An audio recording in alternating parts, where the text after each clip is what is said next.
আসসালামু আলাইকুম, হ্যালো, নমস্কার। কেমন আছো তোমরা সবাই? আমি খুব খুব খুব ভালো আছি। আশা করি তোমরাও খুব খুব খুব ভালো আছো। Welcome to Majestic home, catch life with Sania. আসসালামু আলাইকুম, হ্যালো, নমস্কার। কেমন আছো তোমরা সবাই?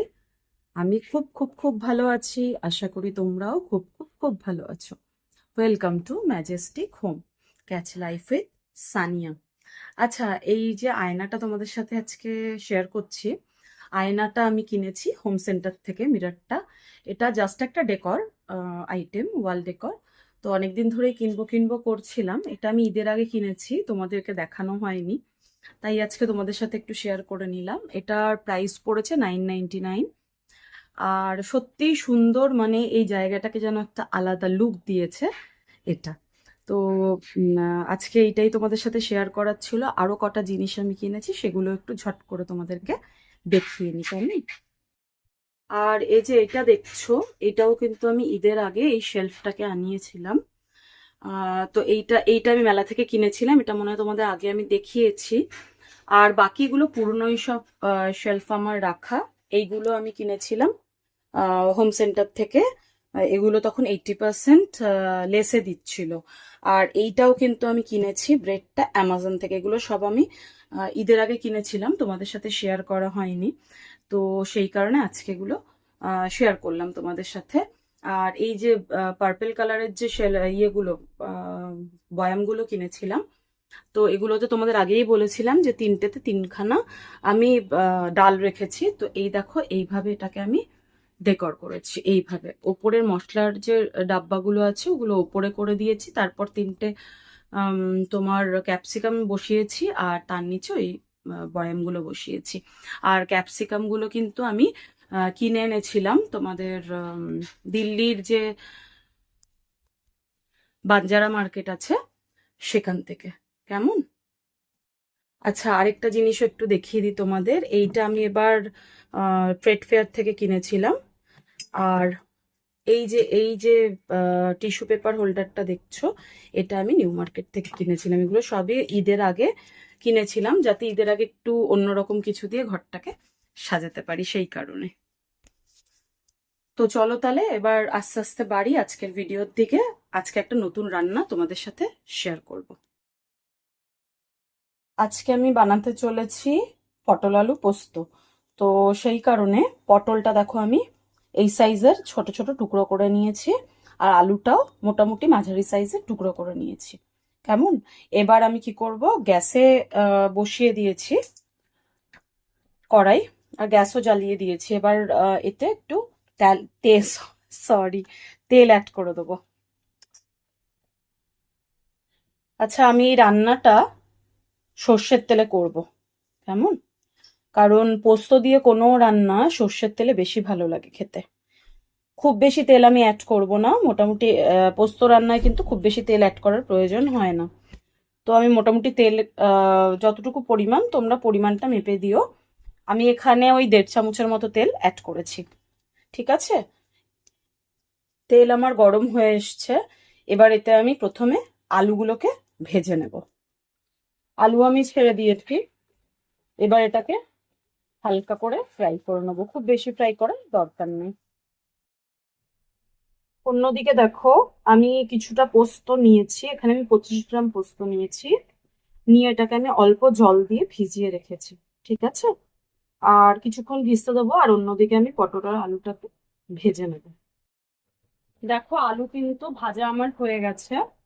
এবার আলুটাকে আমি তুলে নেব, গ্যাসটাকে একটু আস্তে করে নেব। আলুটাকে তুলে নেব, তুলে যে পটলটা আমি কেটে রেখেছিলাম সেটাকে এবার ফ্রাই করতে দিয়ে দেবো, কেমন? এই রান্নাটা কিন্তু ভীষণ সুস্বাদু হয়, তোমরা কিন্তু অবশ্যই ট্রাই করে দেখো। আচ্ছা, এবার আলুটা ফ্রাই করে নিয়েছি, এবার আমি পটলটা ছেড়ে দিলাম এটা।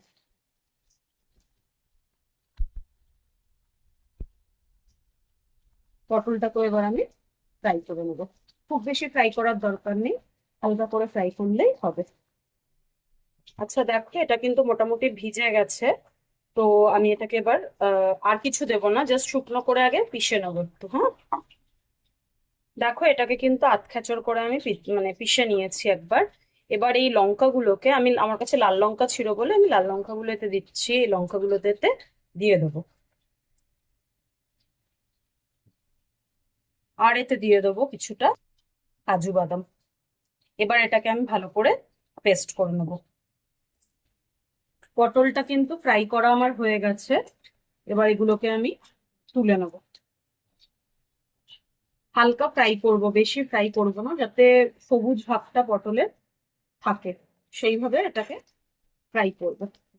অতিরিক্ত ফ্রাই করলে পটলটা কালচে হয়ে যেতে পারে।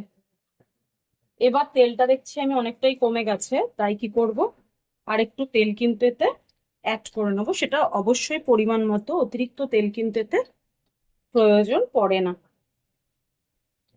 এবার এতে আমি দিয়ে দেবো একটা শুকনো লঙ্কা ভেঙে। ঠিক আছে, এবার এটাকে আমি হালকা করে একটু ফ্রাই করে নেবো।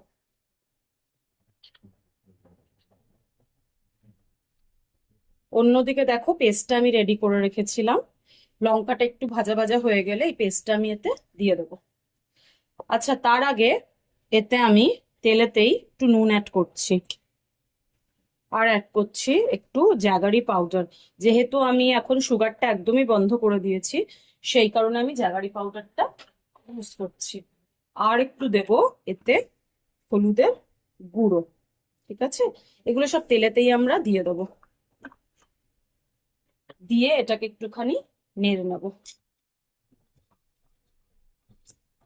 দেখো এটা কিন্তু ভাজা ভাজা হয়ে গেছে। তো আমি এবার এই মশলাটাতে ঢেলে দেবো। পেঁচা মশলাটা আমি এতে ছেড়ে দিয়েছি। এবার এটাকে একটুখানি কষিয়ে নেবো 2-4 মিনিটের জন্য। দেখো এটা কিন্তু কষা হয়ে গেছে, আমার কষানো হয়ে গেছে আর তেলও ছাড়ছে। ঠিক আছে, এবার ওই ভেজে রাখা আলু আর পটলটা এতে আমি দিয়ে দেবো।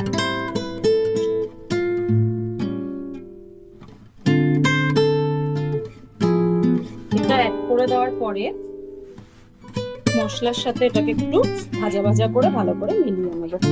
কেমন গন্ধটা কিন্তু ভীষণ সুন্দর বেরিয়েছে। আচ্ছা, পোস্ত কিন্তু অনেকে অনেকভাবে রান্না করে। তো তোমরা কিভাবে রান্না করো সেই রেসিপিটা কিন্তু আমার সাথে অবশ্যই শেয়ার করো, কেমন। পটল আলুটা ভাজা ভাজা হয়ে গেছে, মশলার সাথে ভালোভাবে মিশে গেছে। এবার আমি এতে একটু গরম জল অ্যাড করছি। ঠিক আছে, খুব বেশি জল দেওয়ার দরকার নেই, অল্পই জল দিলে হবে, কেননা এগুলোকে আমি আগেই ফ্রাই করে রেখেছিলাম। এটাকে ভালো করে মিশিয়ে নেব। মিশিয়ে এবার এটাকে আমি ঢেকে দেবো। ঢেকে এটাকে মিডিয়াম আঁচে কিছুক্ষণ বসিয়ে রাখবো। ঠিক আছে, এটা জলটা দেখো মোটামুটি শুকিয়ে গেছে, গা মাখা মাখা হয়ে গেছে। এবার অ্যাট লাস্ট এটাতে যেটা অ্যাড করব সেটা হলো মাস্টার্ড অয়েল। ওপর থেকে একটুখানি মাস্টার্ড অয়েল এতে অ্যাড করে দেবো। এই পোস্তর সাথে কাঁচা তেলের যে সর্ষের তেলের গন্ধটা, ওটা কিন্তু ভীষণ ইউনিক। ঠিক আছে, তোমরা কিন্তু বাড়িতে অবশ্যই এটা ট্রাই করো, আর কেমন টেস্ট হয়েছে অবশ্যই আমাকে কমেন্টে জানিও।